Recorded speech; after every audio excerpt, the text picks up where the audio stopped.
Hi, this is Christopher Arnold from BRiiO.com, and I'm sharing with you my three-step process for helping individuals and teams get back on the road to success.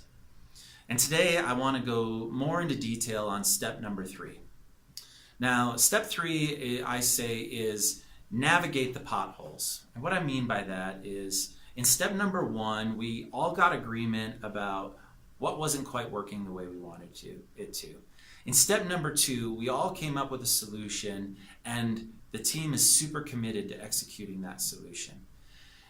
Step number 3, navigate the potholes. What we mean by that is there's obviously been some conflict or some friction or something that wasn't quite working, and that's probably going to show up again as we start down the road to success.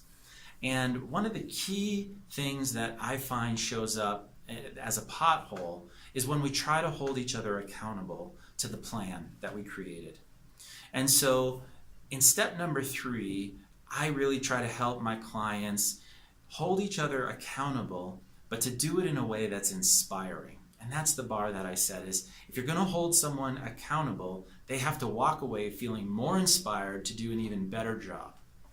And I have a 3-step process for how I help teams do that. And the first is, rather than just coming in and saying, we agreed to this and you're not doing it, you need to be doing it a different way. We want to start off with just sharing what we've seen, what we've noticed, what we've observed. And that is, hey Joe, as I recall, we agreed to follow this path and get the job done this way, and I saw you doing something different. And that's it. That's step number 1, just sharing your observation. Step number 2 is to share your perspective on what that means. For example, you might say, Joe, I'm starting to tell myself that maybe you're working from a different plan, or maybe I didn't understand the plan in the same way you did. And that's it. We don't make any accusations or anything like that. We just share the impression that we have about what's going on. And then finally, we get curious and we ask Joe for his input on the situation. What am I missing about the situation, Joe? Just a simple question like that.